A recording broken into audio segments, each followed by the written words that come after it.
Here is the breaking news, ladies and gentlemen. Iran's missile campaign, Operation True Promise third since June 13.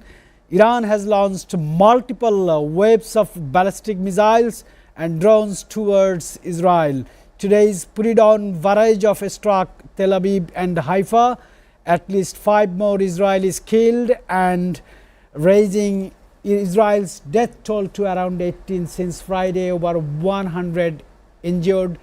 Jerusalem Times is telling some other casualties news also coming to their newsroom. On the other hand, Israel's Operation Rising Lion, beginning June 13, Israel has carried out extensive airstrikes targeting over 100 sites around the Iran, nuclear facilities, missile infrastructure, energy depots and senior IRGC leaders.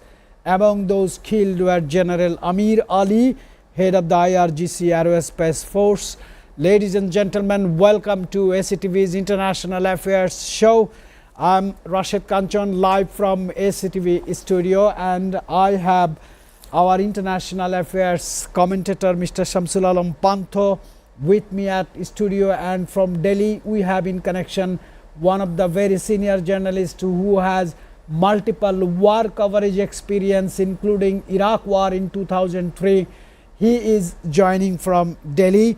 Let me know, Mr. Kazmi, are you online and can you hear us properly? Yes, I can hear you. Good afternoon for inviting me. Muhammad Ahmed Kazmi, first of all, I want to remind my viewers that you and me together passed very terrible days in Baghdad, Fallujah, Karbala, Najaf, Nasiriyah, Tikrit, Kirkuk during the US invasion in Iraq in 2003. We have very terrible memories, and today we are again in a live show regarding the Iran and Israel war and tensions going on between two countries. On one hand, Iran is fighting alone. On the other hand, Israel is with all its allies' support, especially direct support from the United States, because White House accepted and acknowledged that they are helping Israel to intercept the Iranian ballistic missiles and drones. So what do you think? Is it a war of Iran versus the entire West, including Israel? We want to hear from you first, Muhammad Ahmed Kazmi from Delhi. Yes, good afternoon, everybody. Yes, we had together we experienced quite tough time 2003 Iraq war, and now yes, this situation of whole region West Asia is now burning, and the way Iran is handling the war is perhaps unexpected for Western powers. But today the latest report says that Parliament Speaker Mohammad Bakr Kalibaf says that Iranian armed forces will render the savage Israel enemy helpless, as it is not committed to any red line. And he also said, we will give you hell.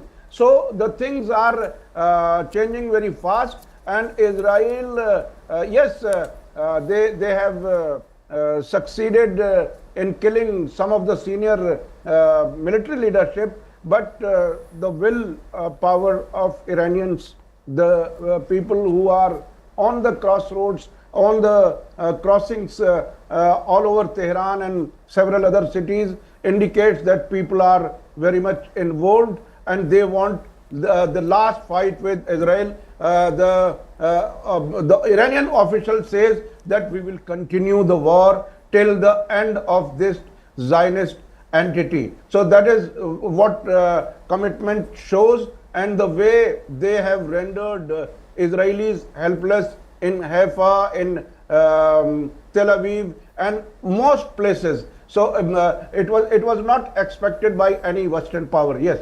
Yeah, Kazmi, that's a very good explanation regarding the latest situation, what is happening in around the Middle East. I want to include our international affairs correspondent, commentator, Mr. Shamsul Alam Pantho. He is with me in the studio, and he is also following the war from 13 June, from the beginning of the first launch done by the Israel, and retaliation has come very quickly from the Tehran. I want to know from Shamsul Alam Panto, what is the diversification or dimension you are keenly watching regarding this war, because as I already said, war is going on between Iran versus the entire West including Israel, and Israel is very aggressive. Israel has already killed more than 200 people, 278 people as per the latest information is in newsroom, and 1277 wounded, and attacking on the very sensitive, sophisticated missile areas, nuclear areas. What do you think, in what direction this war is going on? Thank you, Mr. Kanchan. First of all, the Iran-Israel war has now entered into the 4th day, and in my observations, Iran has done what is righteously required. They have avenged their fallen military brass. As you know, Israel has conducted a precision strike, and at this moment, even last night, we've seen the state television in Iran telling Israeli regular folk to not stay around the military establishments, government buildings. In a direct escalation, they have told the general people of Israel to stay away from those areas. Not only so, in a video in social media, we can see that Lebanese people are enjoying their evening, listening to music while on the backdrop of the Iranian barrage towards Israel. Now, Israel has been in the media in recent times for in another issue, the Gaza humanitarian issue, the aid killing as well. Not just that, in last night, I would say that the attack from the Iran side is now being seen as very extensive, and this could definitely be prolonged.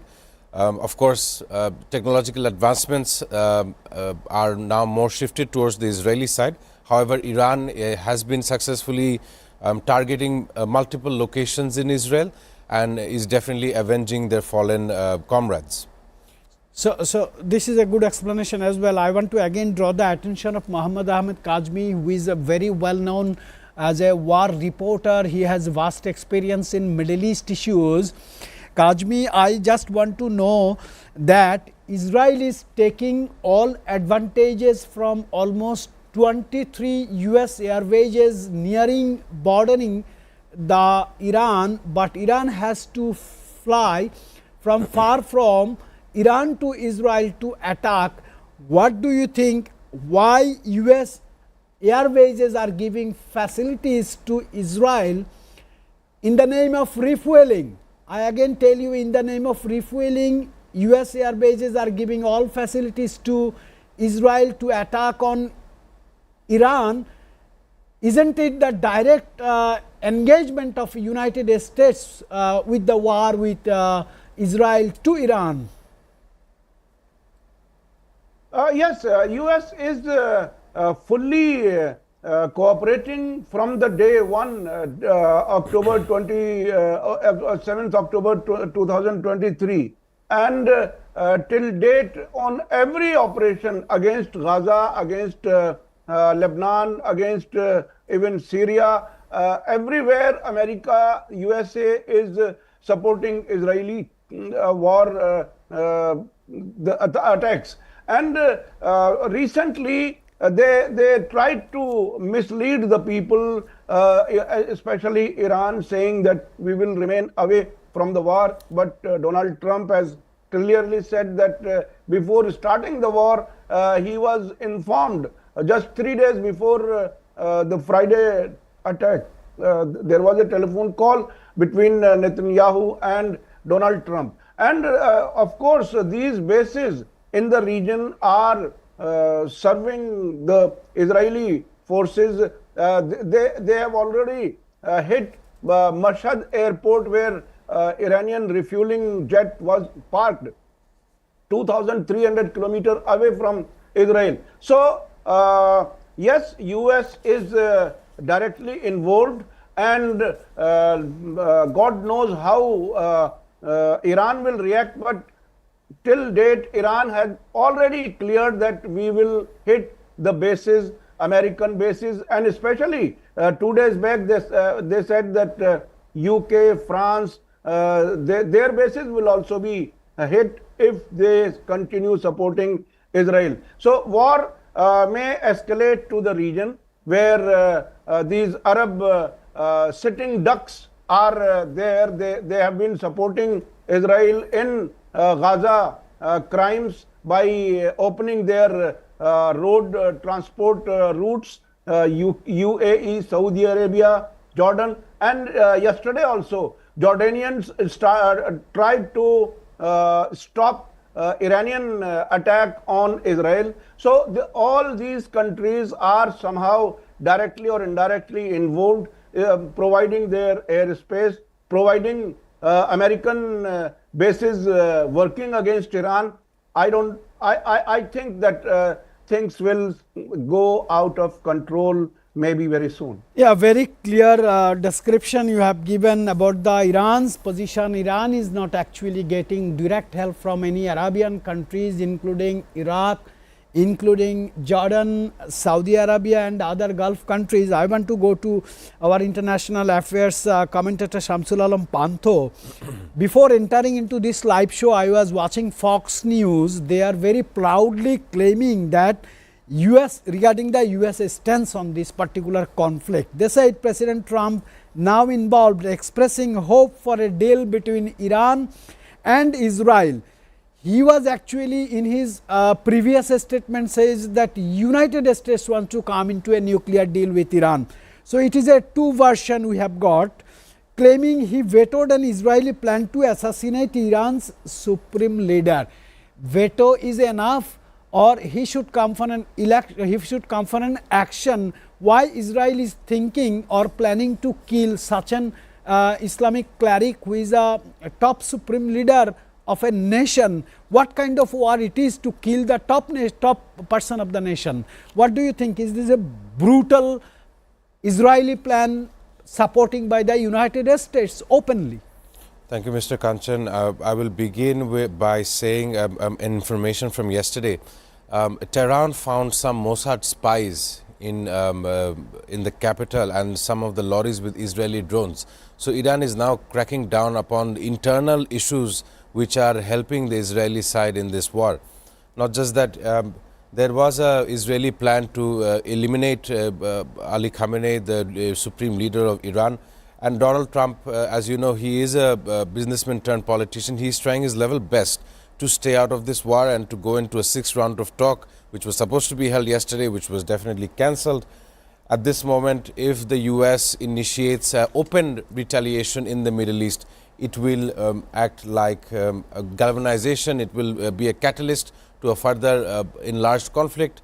And I think that Donald Trump should now hold talks with Israel, and why they are creating a warmongering situation.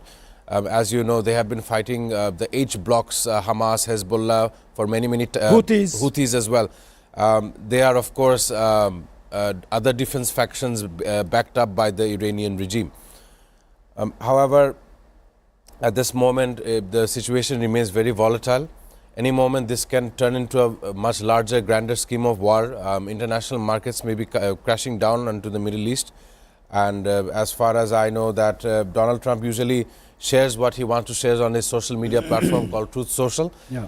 He compared this Iran-Israel conflict of 4 days, stating that he does a lot for the international community, and he compared it with the India-Pakistan war that he called a ceasefire into. However, in this case, it's Israel and Iran. They are much different than India and Pakistan. And at this moment, all the Middle East Gulf Cooperation countries are now spooked.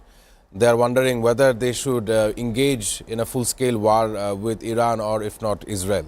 Sir, I just received some news from the EU foreign ministers, who says EU foreign ministers are conveying emergency talks. Global leaders at the G7 are deeply concerned about regional spillover.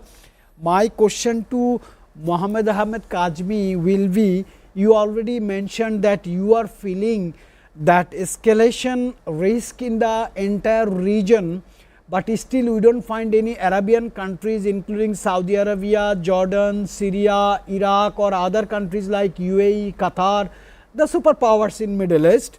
They are not giving any official statements in favor or disfavor, or they did not call any talk because they are the sufferer. My question would be, with both nations attacking deeper into enemy territory, danger to wider regional conflict including proxy involvement of Hezbollah, Houthis and Iraqi militants remains high.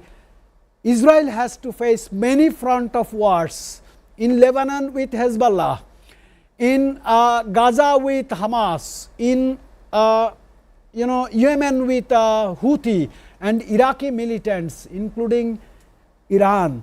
Do you think Israel really have that capacity to face so many fronts of war together without the support of United States, so called their friend and long time allies? You know, because of this reason, there is a lot of opposition within Israel against Netanyahu. Many opposition leaders came together, and then situation was diffused. Government was about to fall. Israeli forces are not ready to fight. Many of them are resigning. Yesterday, Shin Bet chief resigned. When Iran-Israel conflict is already on. So situation inside Israel is also very volatile and it is very unstable. They don't know how to handle the whole scenario, and the way they have fought against Iran and Hezbollah, now things are boiling point for Israel, because Houthi leader Abdul Malik al-Houthi has extended full support to Iran.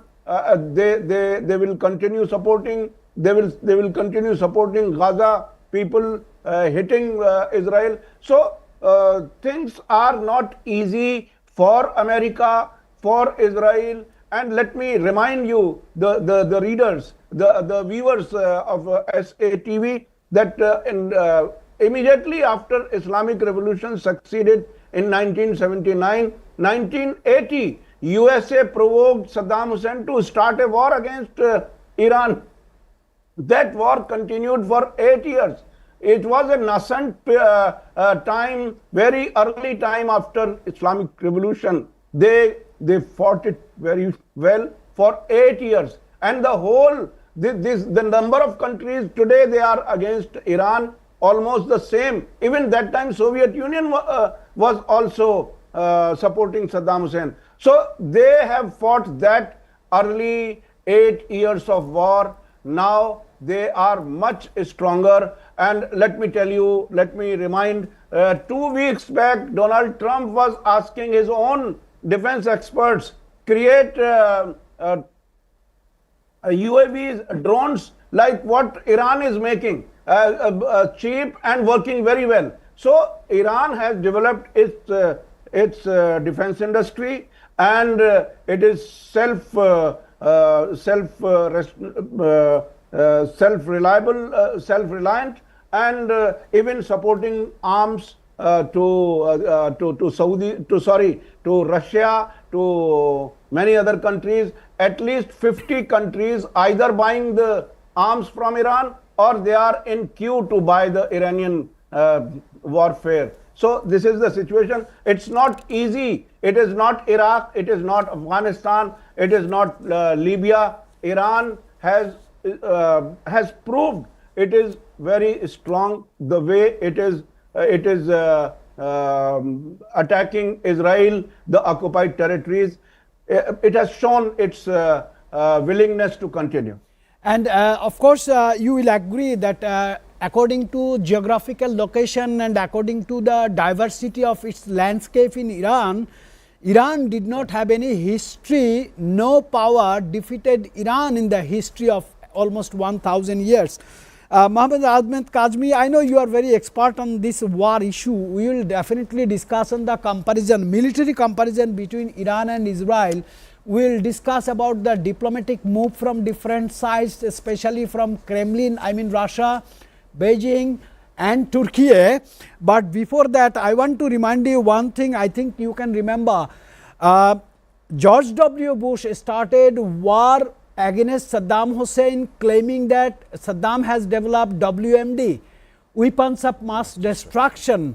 And when Saddam escaped and US forces occupied Baghdad, you can remember you and me were in the same hotel, and US military took both of us to visit a site which was actually a chemical factory.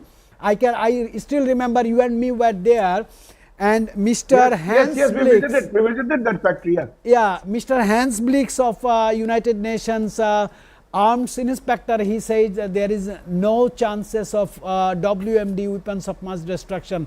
And finally, you and me have been witnessed in that chemical industry, which was the cause of attacking Saddam Hussein. Let's come back to our international affairs commentator Shamsul Alam Panto. We see some very muted diplomatic moves from Russia, Turkey and China. Do you think the hypocrisy of the Arabian countries with Iran, claiming that Iran is a Shia country, Shia dominating country, and other Muslim countries are Sunni, do you think this is a very lame excuse to raise their voice against the Israeli brutal attack to the and dangerous attack also in the nuclear sites of Iran? Do you think it will be a prolonged war in Middle East again, like Syria, like Iraq? Thank you, Mr. Kanchan. Of course, it would be very detrimental to include religion as a part of a provocation between various countries, in this case Iran and much of the other Muslim leaders in Saudi Arabia, UAE, Qatar. Of course, Donald Trump did initiate a call between Vladimir Putin almost an hour and a half, and what they discussed was that this regional tension between Israel and Iran will have detrimental effects in the energy sector, especially crude oil energy. At this moment, we can justify that Israel has chosen to become a pariah state. In one way, they have created the world's greatest humanitarian crisis inside with Palestinians and the Gaza people, and on the other side, they have chosen to provocate the Iran side by killing their commanders, and at this moment, Iran has retaliated, which has shaken the entire world.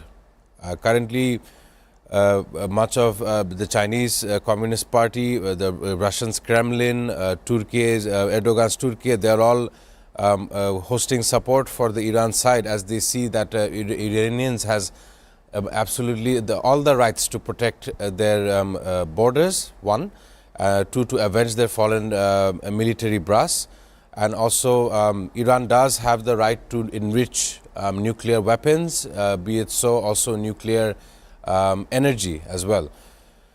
And previously we've seen Donald Trump saying this very simple word: Iran should not have a nuclear weapon.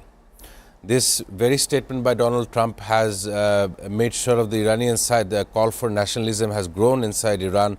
The regime is now being openly supported by even critics of the regime inside Iran. So in case of nation building, everyone is very united inside Iran, and I'm sure in the coming days we will see a much more retaliation maybe from Israel.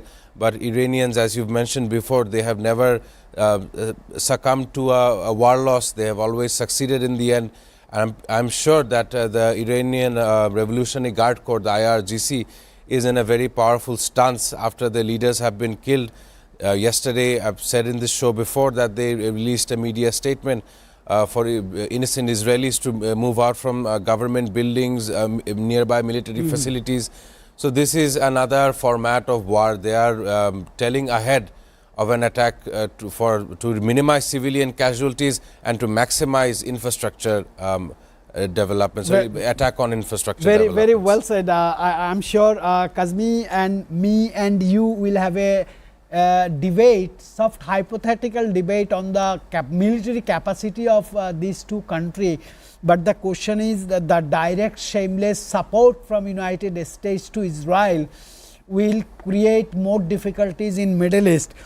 And diplomatic moves also can be discussed in our program, but I just want to remember one thing, that when in second term Donald Trump was fighting to be the president of United States of America, he said that I am not into war, I will negotiate the wars, what he tried for India, Pakistan, as our international affairs commentator was saying, what he tried for Russia, Ukraine, what he is trying for China, Taiwan, what would be his next move for Iran and Israel, because the shameless behavior of the Middle East countries are also very exposed to the international media and the people of the Middle East, that Arabians are divided, deeply divided. In this regard, we will definitely discuss. I have one more small questions to our international affairs commentator, Mr. Shamsul Alam Pantho, who is becoming very interested about comparing the power of two nations, Israel and Iran. I give you some data, sir. First, active personnel for Iran for a war is 580,000. On the other hand, Israel has only 170. So this is the active personnel for war for Iran, but they have Hezbollah, they have Houthis, they have Iraqi militants, they have Hamas. So 5 fronts Israel has to fight with 170,000 people, and as Kazmi was telling, that military officers are resigning from Netanyahu's government. Yes. Military. Young people are fleeing, they are quitting the country, they are living in the bunker. Do you think how long Israel can sustain against Iran? If you look in the comparison, Israel is definitely short of the manpower, as you said, and on the Iranian side they have much more manpower. But if you look at the technological developments, Israel's defense forces are backed up by most Western allies that have supported Israel's war room, war chessboard. Not just that, we see, I like to mention, Israel and Iran share a country in between, is known as Jordan.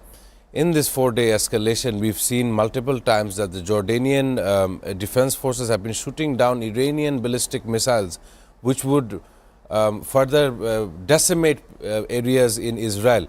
So, where does the allegiance from do you want to call it Arabian countries are protecting Israel? Let us be very honest, let us be very fair. To some extent, they are protecting Israel, where they should have taken support of Iran. Some of them, even Qatar's Emir, have called out on Israel's side, saying that this was a blatant aggression towards Iran. So not all the Arabian countries are supporting Israel, but I would say the one specific Arabic country would call it is Jordan, because Jordan shares border with Iran, shares the border with Israel. Israel as well. So Jordan has, if it was to be a ground offensive, Jordan definitely could have a big spectacle to play in the coming days if this war is definitely prolonged. Sir, you are talking about the military and scientific innovative advancement of Israel. We used to heard Israel's Iron Dome, but in this war we are hearing two other things, David Sling and Arrow, two other missile destroying software or whatever you call arsenal that Israel is using. This is new in this war. My question would be, intercepting the vast majority of Iranian ballistic missiles, if Arabian countries would not intercept the Iranian attack, what would be the fate of Israel? It's a very small country. By now, much of the Israeli population would be decimated, that's for sure. Most of the Arab countries are supporting Israel in case of defending against Iranian ballistic strikes. However, the Iron Dome, previously in the last year's escalation between Iran and Israel in 2024, we've seen that the Iron Dome was successful in removing all of the missiles at that time. But right now, in this last 3-4 days, we understand that the Iron Dome has also overwhelmed. It has failed to protect its own citizens, and even after having such a technological superiority for Israel, they could not protect the civilians. Most civilians have been seen taking shelter inside in underground bunkers, inside tunnels.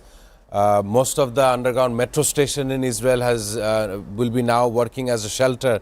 So did the Israeli people really call for this in the middle of the year? I don't think so. If there was to be an election in front of Israel, I'm pretty sure Benjamin Netanyahu would not succeed. Sir, thank you very much. Time has come to go for a short break. After the short break, we'll come back. We'll discuss about the global response and diplomatic moves by the different countries, especially US stance, European reactions, Kremlin's, I mean Russia's reaction, China's reaction, what is the activities of Turkey. I mean a very bold leader, Recep Tayyip Erdogan is trying to do, and what are the more hypocrisies you will have to see from the so-called Muslim leaders, Muslim countries, those who are protecting Israel from Iran. We'll come back.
Welcome back, ladies and gentlemen. You are watching SATV's special edition on international affairs. Focus on Iran and Israel recent 4 days war.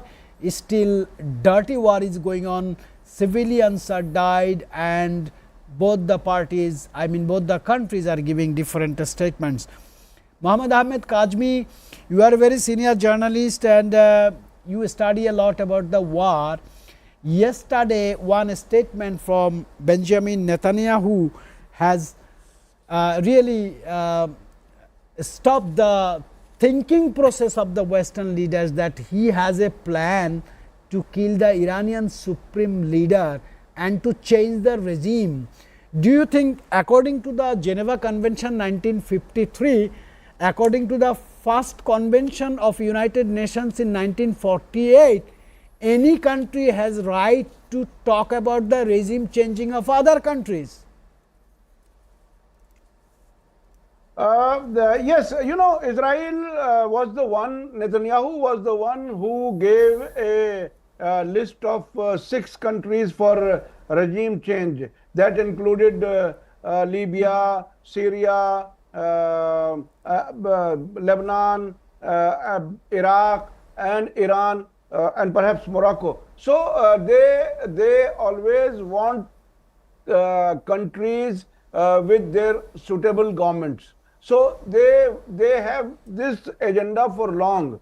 And Iran, after the success of Islamic Revolution, from the day one, that was the reason why Saddam Hussein was provoked to attack Iran in 1980. So now they have said this many times. George Bush had sanctioned a huge amount of money for regime change in Iran. So this is a long history where US and Israel both want regime change in Iran, because Iran is the first country whose leaders said USA is the great shaitan.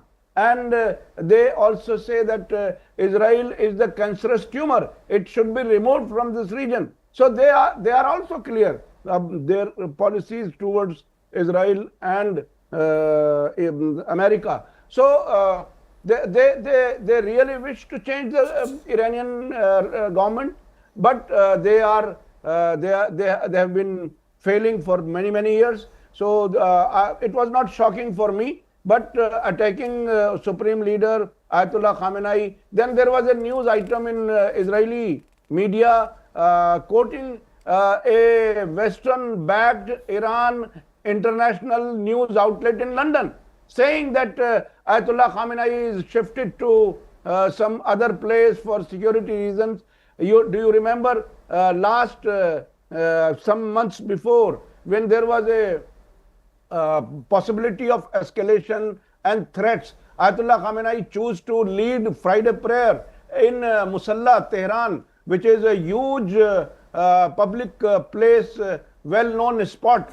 Anybody can, everybody in the world know where Supreme Leader will stand, where he will sit for going for the Friday prayer, and he chose for doing that. So it seems that it is a part of psychological war, and they want that Iranian, and 2 days back Netanyahu also gave a video message asking Iranian youth that we are helping you to liberate from this regime, so-called, what they call it. So this is their wish, but I don't think that that wish will accomplish into practice, and it is a kind of psychological war. It won't go anywhere, I think. Yeah, Mr. Shamsul Alam Pantho, Muhammad Ahmed Kazmi, from his experience, is telling or leveling that it is a psychological war as well, because Benjamin Netanyahu is calling to the youths of Iran that we want to save you from this regime of this Islamic Revolutionary Party, and how the youths of Iran is taking his statement when Benjamin Netanyahu was literally speaking from a bunker. It's been nearly 45 years that this Islamic revolution has taken place in Iran, and right now Israel is definitely trying to expedite the hardliners, the critics of the regime, in order to create a civil tension inside the communities of Iran. However, they're failing to do so. In the recent attack of the military brass in Iran, we understand that a sense of nationalism has taken place in Iran, and right now with this attack, enrichment of uranium, if you would call it, how this attack started, or whether Iran was very close to having a nuclear weapon, this is probably going to speed up in the coming days, and most definitely Iran will use it as a deterrence method in case of future attacks. Definitely Iran's defense budget is in the $9.5 billion. So if you compare both of the militaries, of course Israel is backed up by the Western allies, and they do have a lot of technological advancements, surface-to-air missiles and other helicopters and attack drones. Sir, as you raised the military comparison between the two countries of Iran and Israel, I want to include Muhammad Ahmed Kazmi as well. Before I include you, I want to give some data that Iran belongs 580,000 active personnel in military, where Israel has only 170,000. Reserve personnel for Iran is 350,000. But in this case, Israel has more reserve personnel, 465,000. Paramilitary forces, Iran has 200,000. Israel has only 8,000. And total military force is 1.13 million for Iran and only 643 for Israel. But on the other hand, if you compare with the air power, total aircraft of Iran is 550, Israel has 600. Total fighter jets of Iran is 160. In this case, Israel has 350, and Israel has shown his capacity, ability, power on air power, because the first day they started attack, they used 200 aircrafts to attack Iran. My question would be to Mohammed Ahmed Kazmi, do you think this war will be actually in the air, and in that particular case Israel is more superior than Iran? Do you acknowledge it, or do you think this war will be in different fronts like Hezbollah, like Houthi, like Hamas, Iraqi militants, and their active personnel will be involved in ground war?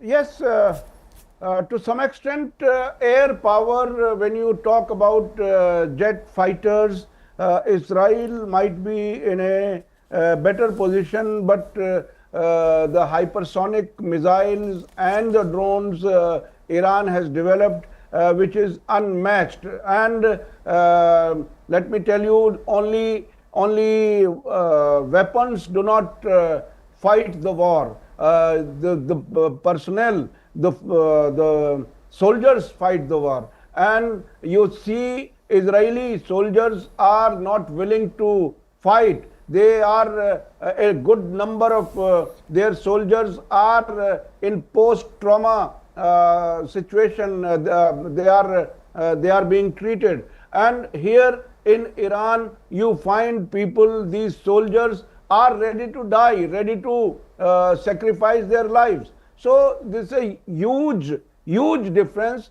And the luxuries, I think you and me have seen American soldiers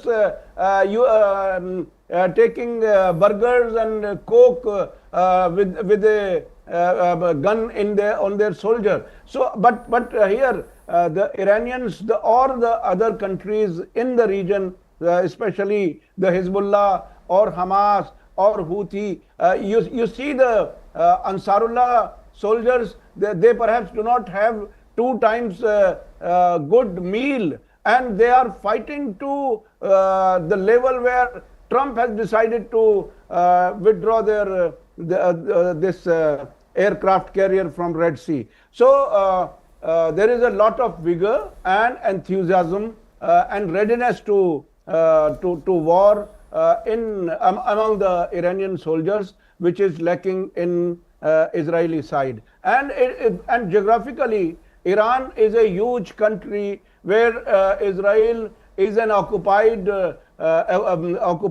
a small country which can go across within 5 minutes of flight. So this is how Iran is more stronger as far as the soldiers' power is concerned, their scientific advancement, and their if America stops supporting Israel for 1 week, it will fall completely.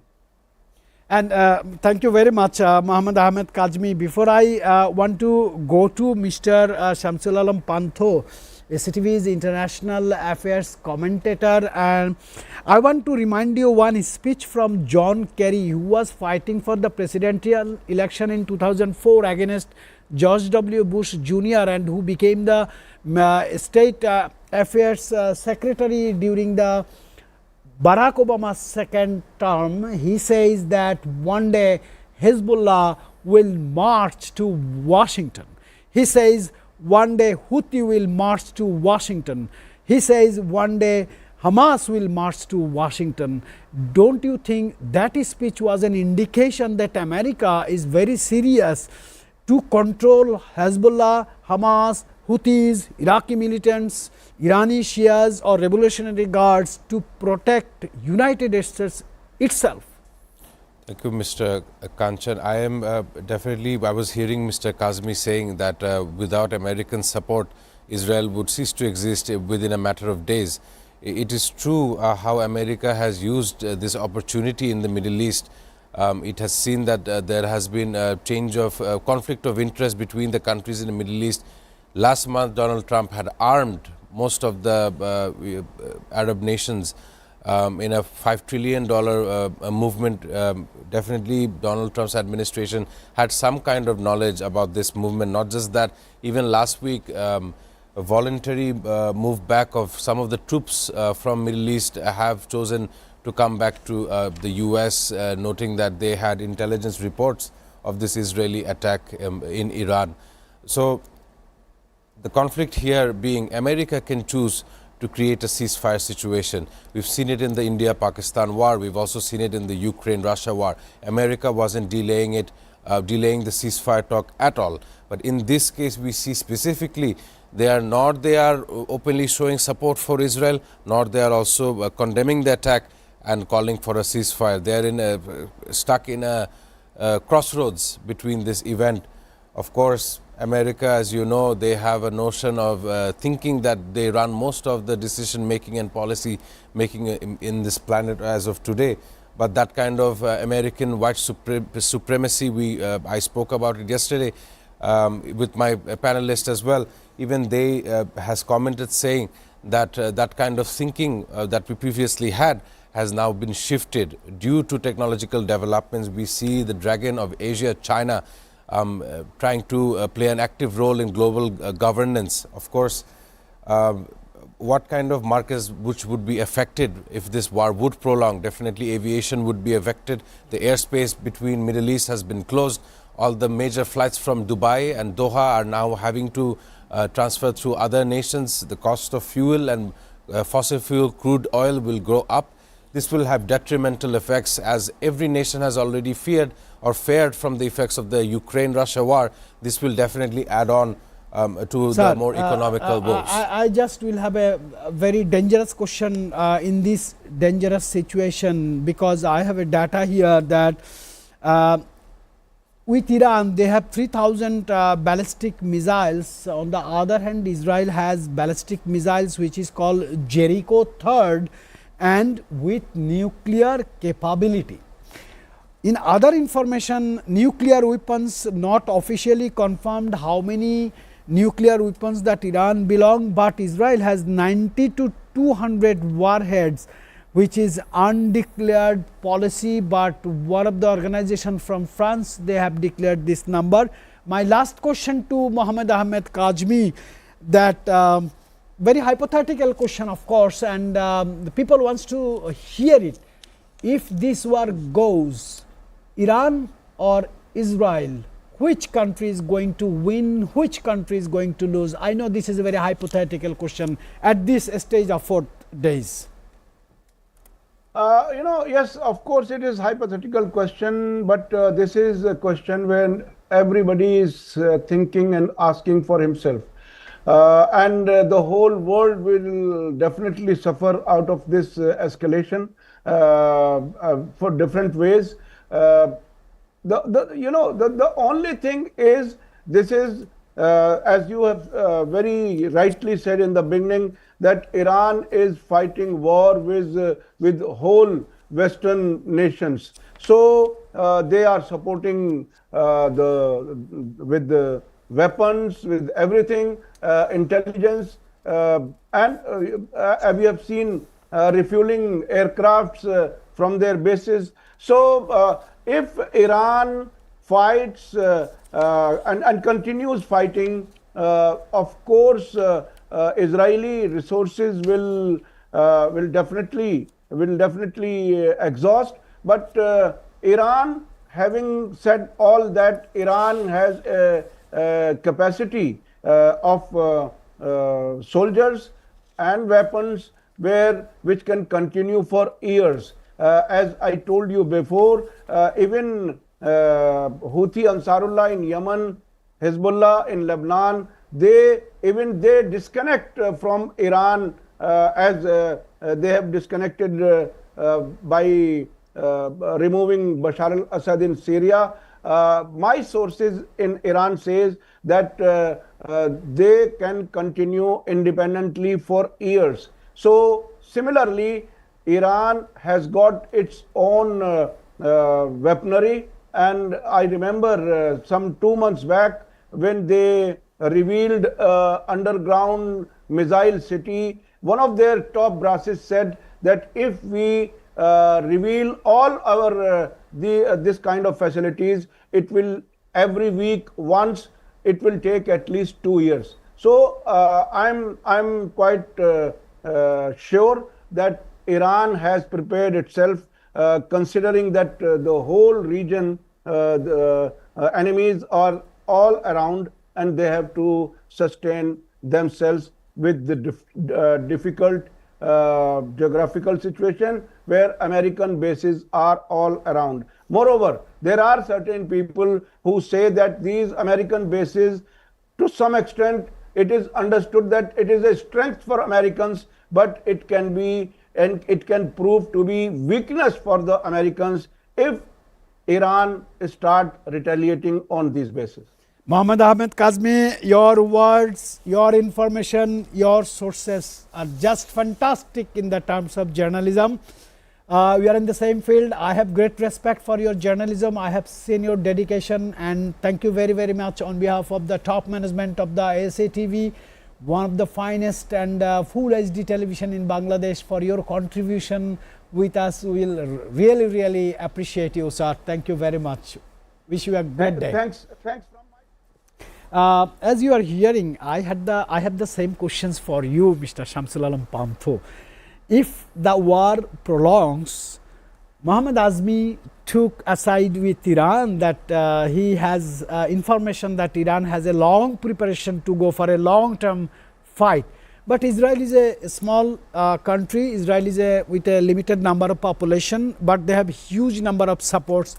What would be your position in this regard? I again say, and I apologize to my audience, that this is a very hypothetical question. At this moment, if the war does prolong, economies inside the Middle East, businesses will be hampered. That's needless to say. Not just that, loss of life will be unimaginable.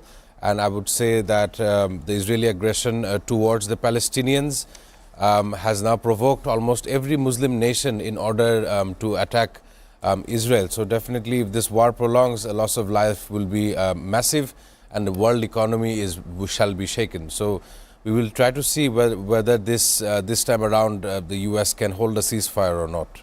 Just now I have received the reactions from China. China strongly condemned the strikes. China has criticized Israel's military actions and Iran on Iran's sovereignty and a violation of international law. Absolute. China says it's a violation of international law without any information. Israel started attacking Iran and pushes for de-escalation. Beijing is urging restraint and positioning itself as a potential mediator, warning of border, geographical, geopolitical and economic fallout. Ladies and gentlemen, you are hearing and you are watching SATV's International Affairs show, which is going on every day from Sunday to Thursday, and we try to connect around the world. We will come back tomorrow with more details, more latest, more updates and more actions, reactions around the world. I wish you all very safe day, very good day. I'll see you tomorrow.